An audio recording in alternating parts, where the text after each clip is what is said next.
Roasted spicy pumpkin seeds. ഇതാണ് ഇന്നത്തെ നമ്മുടെ റെസിപ്പി. ഉണ്ടാക്കാൻ പോകുന്നത് ഞാനല്ല, എൻ്റെ ഹസ്ബൻഡാണ്. Welcome back to Kavitha sugar and spice. എൻ്റെ ചാനൽ ഇതുവരെ സബ്സ്ക്രൈബ് ചെയ്തിട്ടില്ലെങ്കിൽ സബ്സ്ക്രൈബ് ചെയ്യാൻ മറക്കരുത്. ഹലോ എവരിവൺ, ഞാൻ സുരേഷ് തേക്കന്മാർ. കവിത പംകിൻസ് മുറിച്ചപ്പം അതിൻ്റെ സീഡ്സ് എല്ലാം കളയാൻ പോകുമായിരുന്നു. അപ്പോൾ അതുകൊണ്ട് ചെറിയൊരു വിദ്യ കാണിക്കാമെന്ന് വിചാരിച്ചു. ഞാൻ അതെടുത്ത് മാറ്റി നമ്മളിപ്പോൾ അത് റോസ്റ്റ് ചെയ്ത് നല്ലവണ്ണം സ്പൈസ് എല്ലാം ഇട്ട് കുക്കറിനാക്കി റോസ്റ്റ് ചെയ്തെടുത്തിട്ട് നല്ലൊരു സ്നാക്ക്, നല്ല ക്രഞ്ചി ന്യൂട്രീഷ്യസ് സ്നാക്ക് ഒന്ന് ആക്കാൻ പോവുക. ഇതിലെല്ലാത്തിനും നല്ല ഒരു ഗുണം അതിനുള്ളതെന്ന് വെച്ചാൽ സ്മോൾ അടിക്കുമ്പം ബെസ്റ്റ് ടച്ചിങ്സ് ആണ്. അതുകൊണ്ട് ആദ്യം ഈ കുരുവെല്ലാം എടുത്ത് നമുക്കൊരു കൊലാൻഡറിലിട്ട് റിൻസ് ചെയ്തിട്ട് ക്ലീൻ ആക്കി എടുക്കാം ഈ കുരുവ്. ഇനി നമ്മളെ കുരു ഇമേഴ്സ് ആവാൻ പാകത്തിനുള്ള 2 കപ്പ് വെള്ളത്തിൽ 3 ടീസ്പൂൺ ഉപ്പിടുക. ഉപ്പ് മാത്രം ഇട്ടിട്ട് നിങ്ങൾക്ക് ബോയിൽ ചെയ്യണമെങ്കിൽ ചെയ്യാം. ഞാൻ 1/4 ടീസ്പൂൺ മുളക് പൊടി ഇടുന്നുണ്ട്, ഒരു എരിവിന് വേണ്ടിയാണ്. ഇതെന്തിനാണെന്ന് വെച്ചാൽ ഇങ്ങനെ വേവിച്ച് കഴിഞ്ഞാൽ ആ സീഡ്സിൻ്റെ അകത്ത് നല്ല ഉപ്പും എരിവും അകത്ത് കയറും.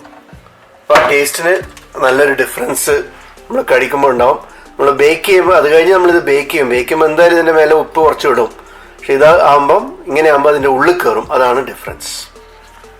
വെള്ളം തിളച്ച് തുടങ്ങുമ്പം പിന്നെ പംകിൻ സീഡ്സ് കഴുകി സ്ട്രെയിൻ ചെയ്ത പംകിൻ സീഡ്സ് അതിലേക്കിട്ട് നല്ലവണ്ണം തിളച്ചതിന് ശേഷം അടുപ്പ് ഓഫ് ചെയ്തിട്ട് തണിയുന്നത് വരെ പാത്രം കവർ ചെയ്ത് വെക്കുക.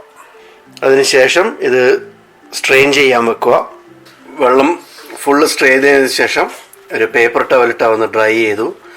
ഇത് എന്തുകൊണ്ടാണെന്ന് വെച്ചാൽ നനവുണ്ടെങ്കിൽ വളരെ സ്റ്റീമി ആവും അവൻ്റെ അകത്ത്. അപ്പോൾ അത് അവോയ്ഡ് ചെയ്യാൻ വേണ്ടിയിട്ടാണ് ഇതിങ്ങനെ ഡ്രൈ ചെയ്യുന്നത്. ഇനി നമ്മൾ ഇതിലേക്ക് 2 ടേബിൾ സ്പൂൺ ഓലിവ് ഓയിൽ ഇട്ടാന്ന് കോട്ട് ചെയ്യുക. എന്നിട്ട് 2 ടീസ്പൂൺ സോൾട്ട്. നമ്മൾ നേരത്തെ ഇത് ബോയിൽ ചെയ്യുമ്പം സോൾട്ട് ഇട്ടിട്ടുണ്ട്, ഇത് അതിന് പുറമേ ഉള്ളതാണ്.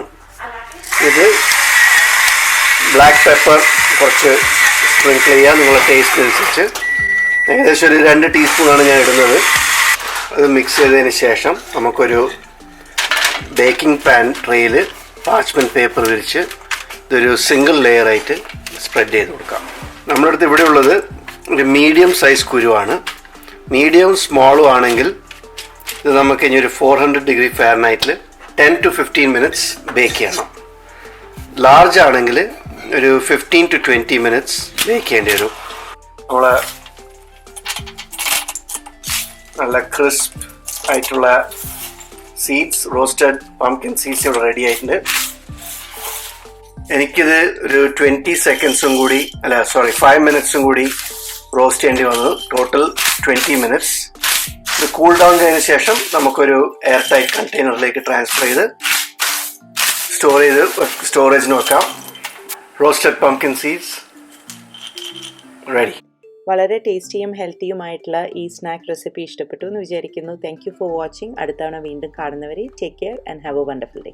ബൈ.